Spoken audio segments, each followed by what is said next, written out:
Каналға енді қосылып жатқандар болса, мұнда таңғажайып және өмірде болған оқиғалар, қылмыстар, ғылым мен тарих туралы деректер айтамыз. Жалпы канал қызықты негізі. Бүгінгі оқиға тегін дәрі алу үшін қылмысқа барған адам туралы болады. Қандай дәрі екенін түсінген шығарсыздар. Бұл жігіттің аты Стюр. Оқиға болған кезде жасы шамамен 40-та болған және ол Швецияда тұрған. Ол туралы айта кететін зат, ол амфетаминдерді қатты жақсы көрген. Бірақ бұл әдетке көп ақша керек болды. Оның әрине ондай ақшасы болған жоқ. Бір күні 1990 жылы ол тез ақша жасаудың жолын табады. Ол банк тонайтын болды. Бұл қылмысты неге екені белгісіз Сантаның киімімен жасаған. Сөйтіп ол Аяз атаның киімімен жергілікті банкқа барады. Бірақ ішке кіргенде банк қызметкері тұрып, сенің түрің таныс, сен Стюр емессің бе дейді. Сөйтіп бам, оны полиция ұстап алады. Түрменің орнына оны жынды қылмыскерлерге арналған ауруханаға жатқызады. Емдеуге келеді деген оймен шығар енді, кім біледі. Дегенмен біраз уақыттан кейін Стюрға ол жер ұнай бастайды. Өйткені онда оның жақсы көретін дәрілерін тегін беретін болған. Нақты олар емес енді, бірақ әсері ұқсас дәрілер. Бірақ өкінішке орай 91 жылы оны босататын болады. Ол тұрып жан-жағына қарайды. Мұнда көпке қалу үшін оған ауырлау қылмыс жасау керек болды. Сөйтіп психотерапевттің қабылдауында ол балалық шағында қиын өмір көргені туралы ойдан құрастырып соға бастайды. Және ең бастысы, ол 10 жыл бұрын бір адамды өмірінен айырғаны туралы айтады. Мұның бәрі өтірік әрине, бірақ қалу үшін солай жасау керек болады. Сонымен бұл жағдайды полиция естіп, бұл іске қызығушылық таныта бастайды. Дәрігерлер оның жағдайы ауырлап бара жатыр деп дәрі беруді 2 есе көбейтеді. Ал Стюрға бұл әрине ұнайды. Сонымен ол аптасына 3 рет терапияға барып отырады және ол естіген қылмыстардың барлығын мен жасадым дейді. Жайлап бұл жергілікті жұлдызға айналады. Ол кітапханадан америкалық психопат кітабын алып оқи бастайды және дәрігерлерге кітаптағы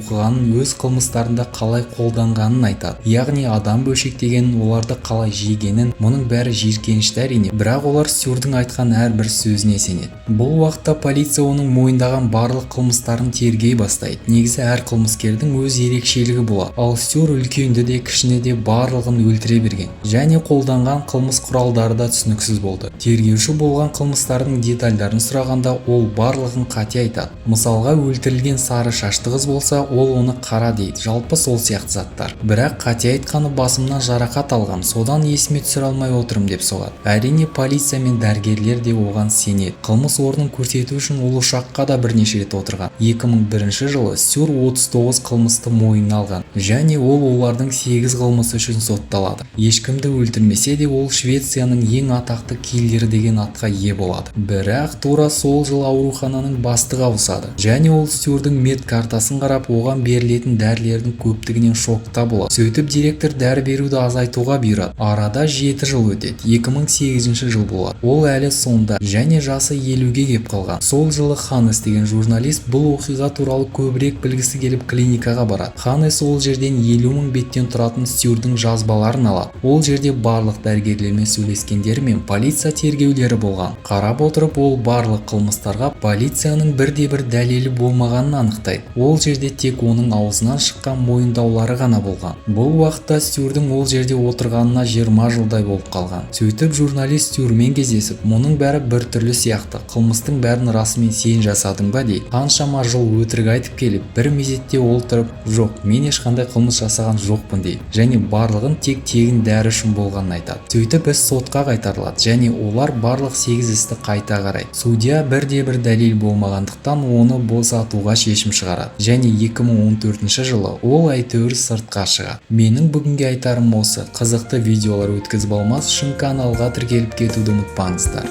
Келесі кездескенше.